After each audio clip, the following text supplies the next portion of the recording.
Hi friends, welcome back to our YouTube channel VR learning.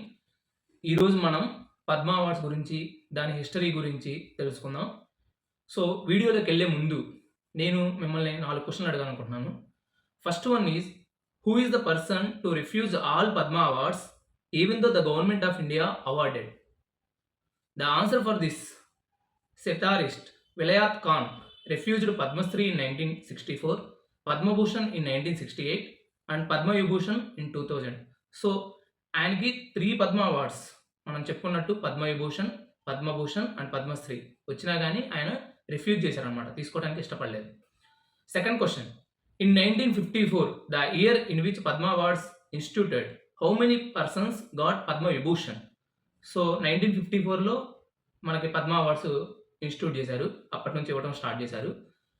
అలా ఇచ్చినప్పుడు పద్మ విభూషణ్ ఎంతమందికి ఇచ్చారు ఆ ఇయర్లో? ద ఆన్సర్ ఫర్ దిస్ 6గురికి ఇచ్చారు friends. Third question, who can cancel or revoke Padma awards on the basis of misconduct of the recipients? So Padma awards తీసుకున్న తర్వాత వాళ్ళ కాండక్ట్ అనేది బాగలేదు, లేదా ఏదన్నా లైక్ క్రైమ్ వాటిలో ఇన్వాల్వ్ అయ్యారు, అప్పుడు ఆ పద్మ అవార్డ్స్ని క్యాన్సిల్ చేసే హక్కు అనేది ఎవరికి ఉంటుంది?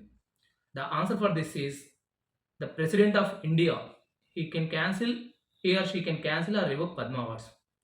And fourth one, IM Vijayan who got Padma Shri award in 2025 in sports category belongs to which sport?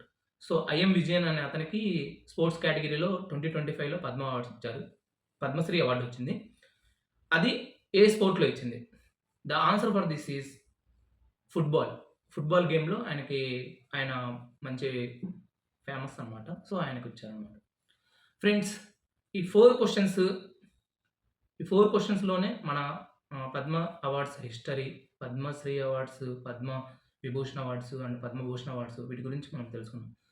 ఇప్పుడు దాని హిస్టరీ, నెక్స్ట్ ఎవరెవరికి ఇస్తారు, ఎటువంటి సర్వీస్ చేసిన వాళ్ళకి ఏ అవార్డు ఇస్తారు, నెక్స్ట్ వాటి కేటగిరీస్ ఏంటి, అలానే పద్మ అవార్డ్స్కి భారతరత్నకి డిఫరెన్స్ ఏంటి, ఈ ఇయర్ 2025లో on the eve of republic day, గణతంత్ర దినోత్సవం సందర్భంగా మనకి పద్మ అవార్డ్స్ అనేవి అనౌన్స్ చేశారనమాట. అవి ఎవరెవరికి వచ్చినవి, స్పోర్ట్స్లో ఎంతమందికి వచ్చినాయి, డిఫరెంట్ కేటగిరీస్లో ఎంతమందికి వచ్చినాయి, టోటల్ ఆల్మోస్ట్ 133 అవార్డ్స్ ఉన్నాయి ఫ్రెండ్స్. ఆ 133 అవార్డ్స్ మనం గుర్తుపెట్టుకోవడం కష్టం. సో కాంపిటేటివ్ ఎగ్జామ్స్కి ఏవేవి గుర్తుపెట్టుకుంటే మంచిది, ఎలాంటి క్వశ్చన్స్ అడిగే అవకాశం ఉంది, ఇవన్నీ ఈ వీడియోలో నేను ఎక్స్ప్లెయిన్ చేశాను friends. Starting from history of the Padma awards, వాటి నుంచి 2025 రిసిపియంట్స్ ఆర్ అవార్డీస్ వాళ్ళ వరకు నేను ఎక్స్ప్లెయిన్ చేస్తాను ఫ్రెండ్స్ ఈ వీడియోలో. సో ఫుల్ వీడియో చూడండి, కొంచెం లెంతీగా అనిపించవచ్చు, కాకపోతే ఈ వీడియో చూసిన తర్వాత మీరు ఇంకా ఎటువంటి ఫర్దర్ స్టడీ ఏమీ అవసరం లేదు. ఈ వీడియో అండ్ దిస్ పీడిఎఫ్ నేను డిస్క్రిప్షన్లో మెన్షన్ చేస్తాను, అది సరిపోతుంది అనమాట కాంపిటేటివ్ ఎగ్జామ్స్ వరకు. అన్నట్టుగా ఈ వీడియోలో మనకి పద్మ అవార్డ్స్ గురించి తెలుసుకోబోతున్నాం అండ్ దాని హిస్టరీ గురించి తెలుసుకుందాం ఫస్ట్.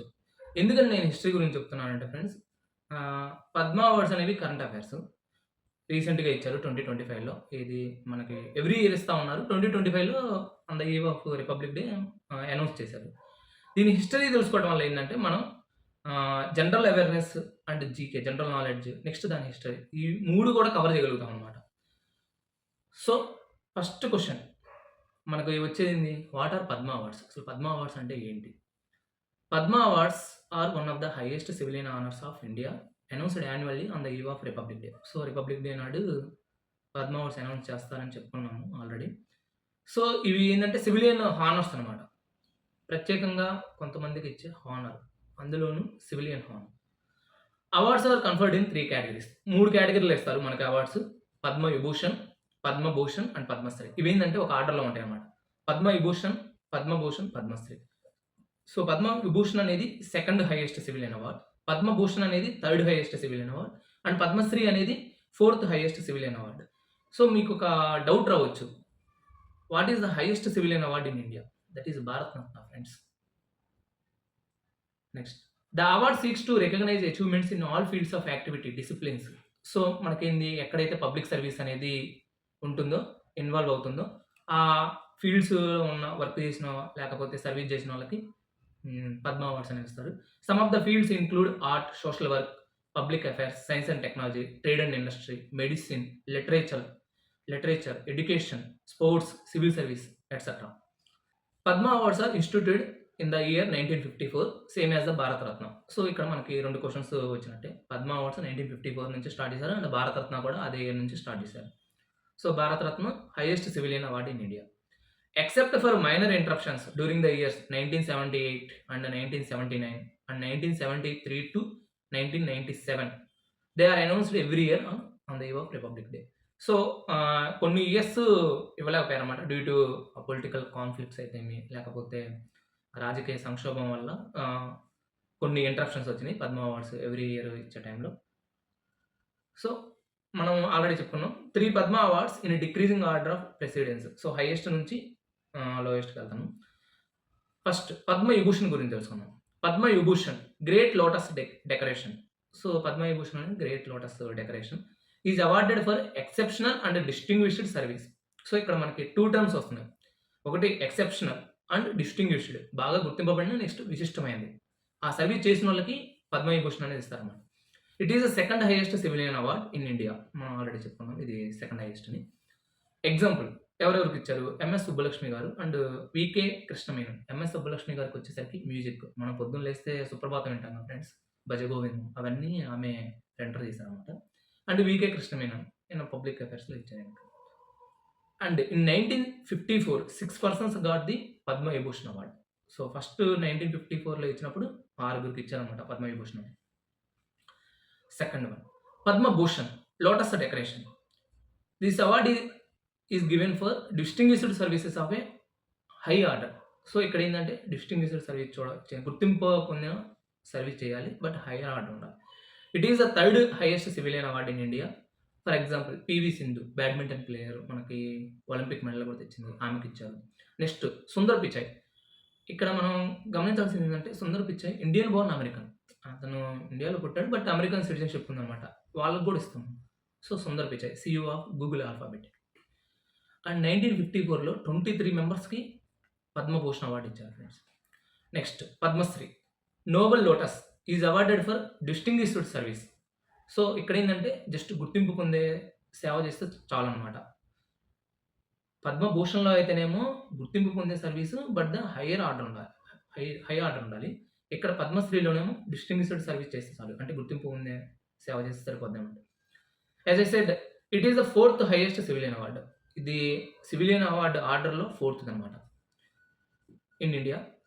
అండ్ ఎగ్జాంపుల్ వచ్చేసరికి Devika Rani, Neeraj Chopra.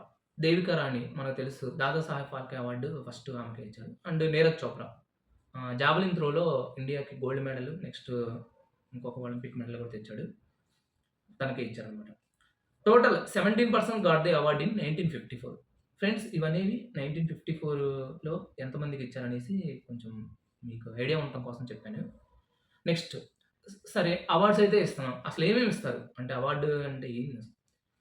The decoration comprises a sanad అంటే సర్టిఫికేట్ ఒకటి ఇస్తారు, issued under the hand and seal of the president, and medal, ఒక మెడల్ కూడా ఇస్తారు. The recipients are also given a replica of the medal which they can wear during any ceremonial state functions etcetera if they desire. So, ఒక replica కూడా ఇస్తారనమాట, అంటే ఆ మెడల్కి. అది జనరల్గా వాళ్ళు ఏదన్నా అవార్డు వచ్చిన తర్వాత ఊరుకోరు కదా. సో, ఏదైనా ఫంక్షన్స్కి అటెండ్ అయినప్పుడు వాళ్ళు అది ధరించేసి వెళ్ళొచ్చు అనమాట. Next A commemorative brochure giving out brief details in respect of each award winner is also released on the day of the investiture ceremony. So, వాళ్ళకి వాళ్ళ పేరు మీద వాళ్ళ డీటెయిల్స్ కంటైన్ చేస్తూ ఒక బ్రోచర్ కూడా రిలీజ్ చేస్తారనమాట. ఫ్రెండ్స్, ఇది పార్ట్ 1 మాత్రమే. పార్ట్ 2 కంటిన్యూ అవుతుంది. Stay tune into. అండ్ మీకు ఈ వీడియో నచ్చినట్లయితే మీ ఫ్రెండ్స్కి షేర్ చేయండి friends. Like, share and subscribe. And ఇంకా వేరే ఏమన్నా టాపిక్ మీద వీడియోస్ కావాలంటే please comment friends. Thank you.